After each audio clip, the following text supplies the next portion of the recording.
everything just changed for the Toronto Raptors, as the Raptors have been linked to a ton of big names over the past couple of weeks, none bigger than Giannis Antetokounmpo, who reports have indicated that if the Bucks didn't go on a deep playoff run, that he'd be on his way out of Milwaukee. And after Damian Lillard's injury, all signs are indicating to Giannis Antetokounmpo parting ways with the Milwaukee Bucks very, very soon. And the Toronto Raptors have been named one of the favorites to land Giannis Antetokounmpo if he does depart from the Milwaukee Bucks. So we're going to break down what these reports are saying, whether or not it's realistic for the Toronto Raptors to be named in all these star trade reports and actually acquire Giannis Antetokounmpo, and what it would mean for the organization in terms of doing this. Because, of course, this is a franchise-altering type of move. So lots of stuff to break down in this video. But before we do, folks, again, we are on that goal to hit 38,000 subscribers. So if you don't want to miss a single thing regarding the Toronto Raptors in this offseason that's bound to be crazy, make sure you guys hit that sub button so you stay up to date with all of the daily news that we're delivering here on Raptors Digest. But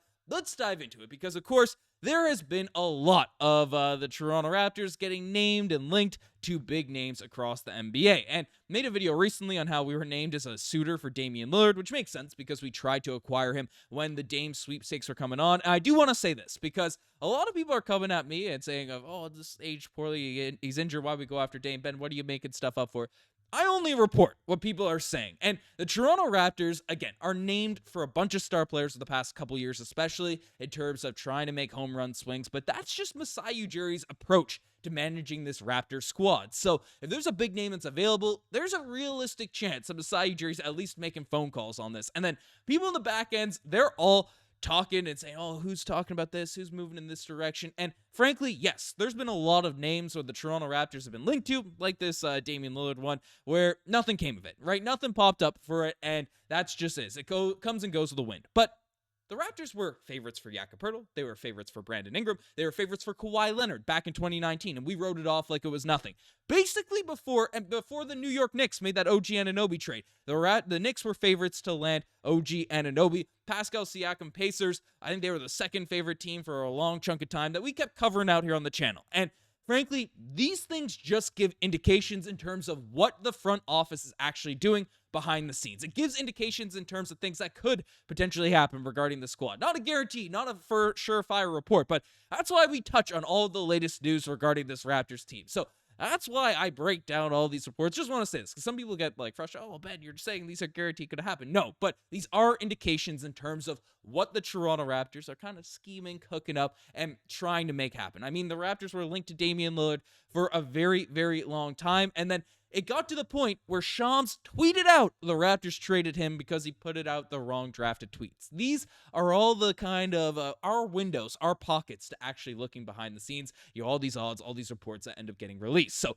I digress on there. Just wanted to kind of make that point because emphasizing this, the Toronto Raptors have once again been named as a suitor for Giannis Antetokounmpo. Now, our favorites, we are fifth out there on this list. Our odds are a significant amount behind, the Miami Heat, the Lakers, the Spurs, and the Brooklyn Nets, who are the clear favorites. The Nets at this point, there's been reports that Giannis is interested in going to the Heat and the Nets, but the Milwaukee Bucks, essentially, there's been reports coming out, giving context to all this, that Chris Haynes said that I don't think Giannis will finish his career in Milwaukee. Wholesale changes are coming, and if they don't make a deep run in this year's playoffs. The front office coaching staff could go in a different direction, trade Giannis if things go sour in the postseason. And to add fuel to this fire for Giannis getting dealt, the Bucks just extended their general manager John Horst, which is a vote of confidence. It's something saying, hey, we're happy with the job you've done, and if you have to make some tough decisions, you don't have to worry about getting fired imminently. And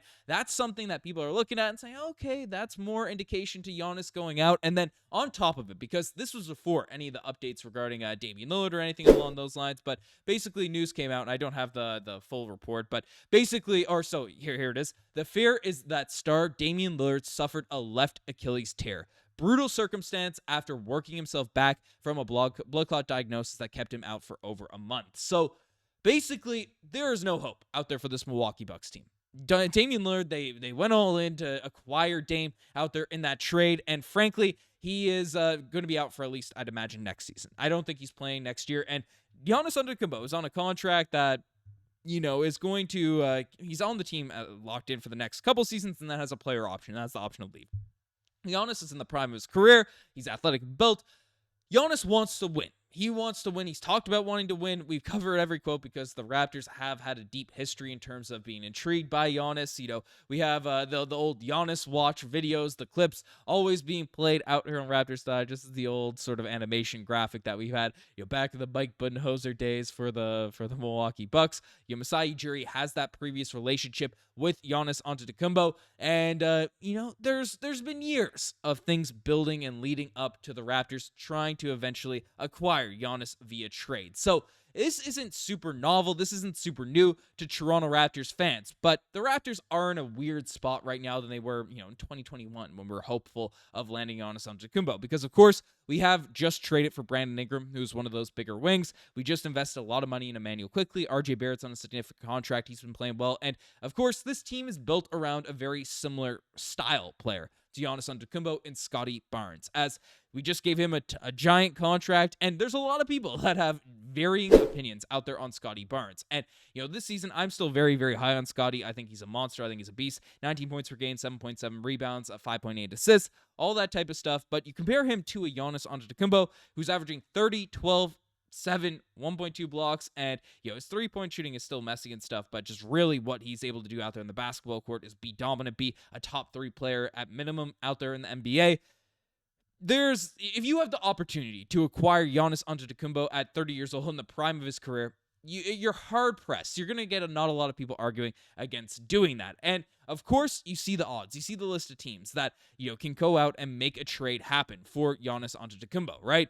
Or who are favored. The Nets, because they have a ton of draft picks. They have a ton of very valuable assets to send back to Milwaukee, who again are in a position where they don't have a lot of draft capital. The reason why I don't expect that approach, because the Nets have a bunch of New York Knicks picks. They have a bunch of picks. I'm not sure if it's coming from the Phoenix Suns, Houston Rockets, wherever the heck they're from. They got their picks back, but essentially those picks aren't going to be super, super high out there in the NBA draft, and the Bucks don't have their draft pick. So if they let go of Giannis and they're a very poor team, then frankly, there's not a lot of value in terms of getting late first-round picks, so your team's going to be bad anyway. So I wouldn't be surprised if they try to go the route of acquiring young stars, which makes these teams that we're competing against less competitive if the Toronto Raptors do want to go the nuclear route and make one of these trades happen. Because throwing in Immanuel Quickley, throwing in an RJ Barrett out there into the mix in these trade discussions, those are young guys that can actually help your team not be absolutely horrible in the short term. And if you don't have your draft picks, you don't have control of your assets,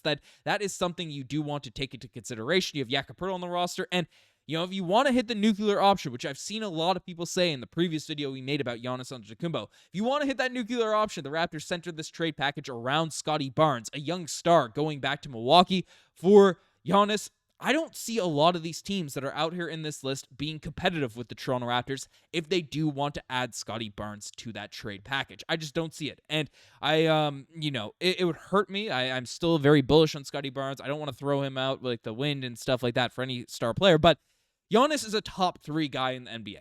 That's just the reality. He is an absolute unstoppable force out there on the basketball court. And then if you look at that roster, right, with Giannis out there in the mix, you get him locked in for a couple seasons, and you look at it and you say, hey, Giannis, Brandon Ingram, you keep at least one of RJ Barrett, Immanuel Quickley, you have Jakob Poeltl on the team, then you have the young guys that we've been developing. Gradey Dick is a three-point shooter around him. 3-and-D guy, no Ochai Agbaji around him. Jacoby Walter, right? You have Jamal Shead, Jonathan Moe. Some of these players, you make a few more moves, a few more tweaks. That is a team I can see being very, very competitive out there in the Eastern Conference, in the NBA, and hopefully we could push for a championship depending on how the coaching, how things get rounded out, how the young guys develop. So let me know what you guys think about all of this. Of course, picks will probably have to be involved, but if Scottie's involved, then I think the trade gets a little bit more interesting. I want to know what you guys have to say about these potential for a trade going down. You guys best take us far. Subscribe to the channel if you guys haven't already. Anyways, I'm signing out. Cheers.